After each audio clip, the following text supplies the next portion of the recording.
Hi friends, good morning. Knowledge today topic వచ్చేసి మనకి DSC notification అనేది దగ్గరలో వస్తుంది. మనకి సిలబస్ కూడా ఇచ్చేశారు. ఈ ముందు నుంచి కష్టపడితే మనం ఆ యొక్క ఎయిమ్ అనేది రీచ్ కావాల్సిన ఉద్దేశంతో నేను డిఎస్సికి సంబంధించి టాపిక్ సైకాలజీ వికాస దృక్పథాలు అనే ఒక టాపిక్ మీద మీకు పెడుతున్నాను.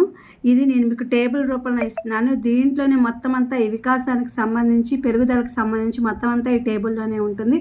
అట్లాగే మనకి కొంతమంది మానసిక శాస్త్రవేత్తలు ఉన్నారు కదా, వాళ్ళని కూడా 1 లెటర్తో మనం చదువుకుని వాళ్ళని ఎలా గుర్తుపెట్టుకోవాలనేది కూడా నేను ఇందులో ఈజీ మెథడ్లో ఇస్తున్నాను. Please my channel like, share, subscribe and comment. Education ఛానల్కి అప్లిఫ్ట్ ఇవ్వండి ఫ్రెండ్స్. ఓకేనా? Let's start the topic. Today ఏంటంటే పెరుగుదల వికాసం చూద్దాము. పెరుగుదల అనేది కేవలం శారీరకమైన అభివృద్ధి మాత్రమే. వికాసం అనేది శారీరక, మానసిక, సాంఘిక, నైతిక, ఉద్వేగభరితమైన అంశాల్లో అభివృద్ధి ఉంటుందన్నమాట. వికాసం పెరుగుదల ఎత్తు, బరువు, పొడవు వంటి వాటిలో మార్పును సూచిస్తుంది. అనగా ఇది పరిణామాత్మకమైనది, గుణాత్మకమైనది. వికాసము గుణాత్మకమైనది. ఇది పరిమాణాత్మక మార్పులతో పాటు వాటి వల్ల సంభవించే కార్యాత్మక మార్పులను కూడా సూచిస్తుంది. వికాసము పెరుగుదల వచ్చేసి పెరుగుదల వల్ల వచ్చే మార్పులను ఖచ్చితంగా కొలవచ్చు.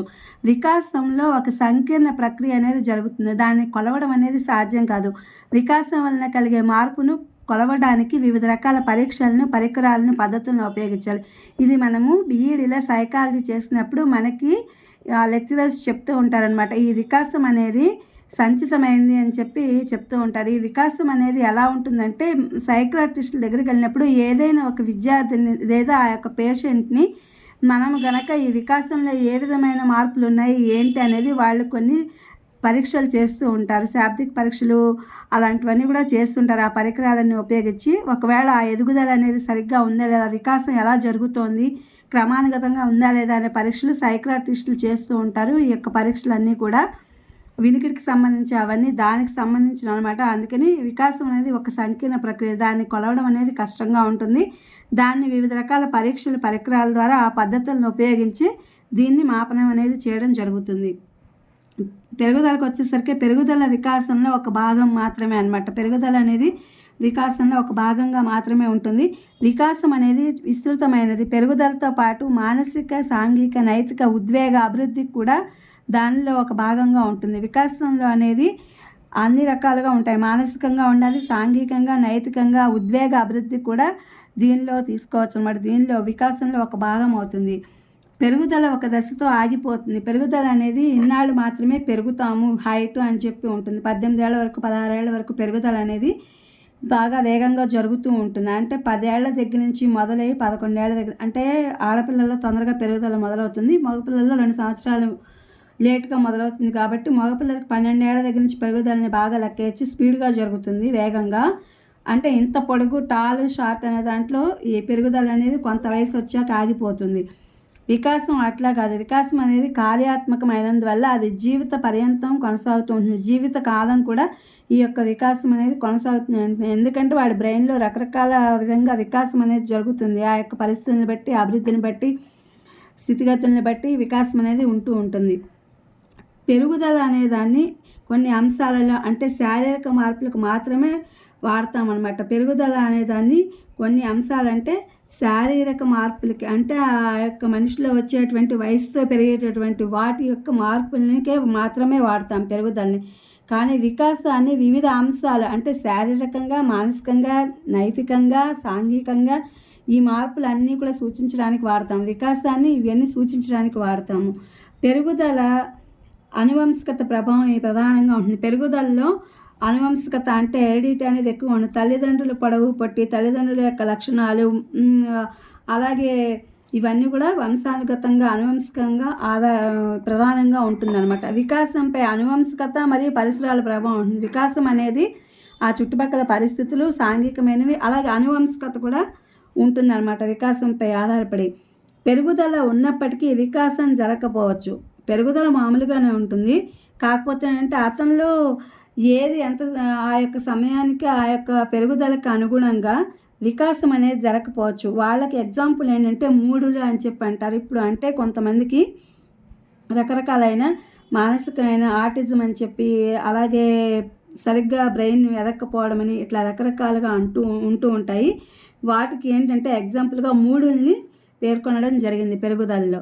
ఇక వికాసం వచ్చేసరికి పెరుగుదల లేకపోయినప్పటికీ కూడా వికాసం జరగవచ్చు. అంటే వీళ్ళకి పెరుగుదల అనేది ఉండదు, కానీ వికాసం ఎప్పుడు ఎలా ఉండాలి ఏంటి అనేది కూడా జరుగుతుంది. వీళ్ళని మరుగుజ్జులు అంటారు. ఎగ్జాంపుల్ వచ్చేసి పొట్టివాళ్ళు అనమాట. కాకపోతే వీళ్ళలో పెరుగుదల ఉండదు, కానీ వికాసం మాత్రం అనుగుణంగా మార్పులకి వయసుకి అనుగుణంగా జరుగుతూ ఉంటుంది. ఎగ్జాంపుల్ మరుగుజ్జులు అనమాట. అలాగే ఫలదీకరణ సమయంలో నిర్ణయించే కొన్ని అంశాలు ఉంటాయి. అదేంటంటే శిశువుల సంఖ్య, లింగ నిర్ధారణ, అనువంశిక లక్షణాలు. ఈ 3 కూడా ఫలదీకరణ సమయంలో నిర్ణయించవచ్చు. అలాగే మనకి ఎలిజబెత్ హార్లాక్ వ్యక్తి యొక్క జీవిత కాలాన్ని 10 దశలుగా విభజించారు. ఇది మనం బీఈడీలో చదువుకున్నాం ఇవన్నీ. అదే సైకాలజీ. జనన పూర్వదశ అంటే మనం పుట్టక ముందు, అంటే ఫలదీకరణ నుంచి పుట్టే వరకు అనమాట. అంటే మనము ఎంబ్రియో ఫెర్టిలైజేషన్ జరిగిన దగ్గర నుంచి, ఎంబ్రియో స్టార్ట్ అయిన దగ్గర నుంచి ఉన్నదాన్ని జనన పూర్వదశ అంటారు. అంటే పుట్టక ముందు దశ అంటారనమాట, పుట్టే వరకు. అలాగే నవజాత శిశువు దశ. నవజాత శిశువు దశ ఎన్నాళ్ళు ఉంటుందంటే పుట్టిన దగ్గర నుంచి 2 వారాల చివరి వరకు నవజాత శిశువు దశ ఉంటుంది. సశైవ దశ వచ్చేసరికి 2వ వారం చివరి నుండి 2 సంవత్సరాల వరకు సశైవ శిశువు యొక్క దశ ఉంటుంది. పూర్వ బాల్య దశ అంటే బాల్య దశకి ముందు ఉండేదన్నమాట. అంటే సశైవ దశకు అప్పుడు అనమాట. 2 సంవత్సరాల నుండి 6 సంవత్సరాల వరకు పూర్వ బాల్య దశగా పరిగణించడం జరిగింది. ఉత్తర బాల్య దశ అంటే తర్వాత 6 సంవత్సరాల నుంచి 10 లేదా 12 సంవత్సరాల వరకు ఉత్తర బాల్య దశగా ఉంటుంది.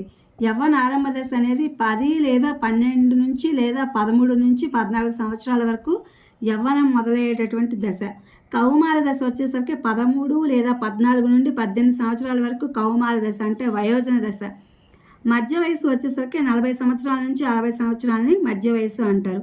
వృద్ధాప్య దశ వచ్చేసరికి 60 నుంచి మరణం వరకు వృద్ధాప్యం అనే దశ కొనసాగుతుంది. అంటే వృద్ధాప్యమే ఎక్కువగా జీవితకాలంలో కొనసాగుతుంది అనమాట. ఇవన్నీ కూడా మనకి తెలియకుండానే జరిగిపోతాయి. ఈ పైన ఏవైతే ఉన్నాయో, ఈ 10 జతలకు ముందు ఏవైతే ఉన్నాయో 10 దశలకు ముందు, ఇవన్నీ కూడా తొందరగా జరిగిపోతాయి అన్నమాట లైఫ్లో. ఇది ఆవిడ ఎలిజబెత్ హార్లాక్ వ్యక్తి యొక్క జీవితాన్ని ఇలా 10 దశలుగా విభజించింది.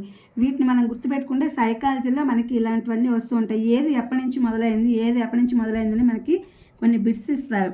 మన యొక్క టెట్ కానీ డిఎస్సి కానీ గమనిస్తే అర్థమవుతుంది. ఇవి బాగా గుర్తుపెట్టుకుని ఉంటే మనం ఇచ్చేయచ్చు. అలాగే కొంతమంది మానసిక శాస్త్రవేత్తలు ఉన్నారు. వాళ్ళకి ఇక్కడ ఉన్నాయి కదా, గో అని, డా అని ఇలా ఉన్నాయి కదా, వీటిని గుర్తుపెట్టుకుని వీటిని చదివితే కనుక ఇవి ఏమాత్రం వచ్చినా మనం ఆన్సర్ చేయగలం అనమాట. గో అంటే గొడ్డార్ట్, డా అంటే డగ్డెల్, ఆ అంటే ఆల్పోర్ట్, పి అంటే పియర్సన్, వి అంటే విన్షిప్, గా అంటే గాల్టన్. ఇది షార్ట్ దీంట్లో ఇచ్చేసామన్నమాట. షార్టేజ్గా మనం దీన్ని ఉపయోగించుకోవచ్చు.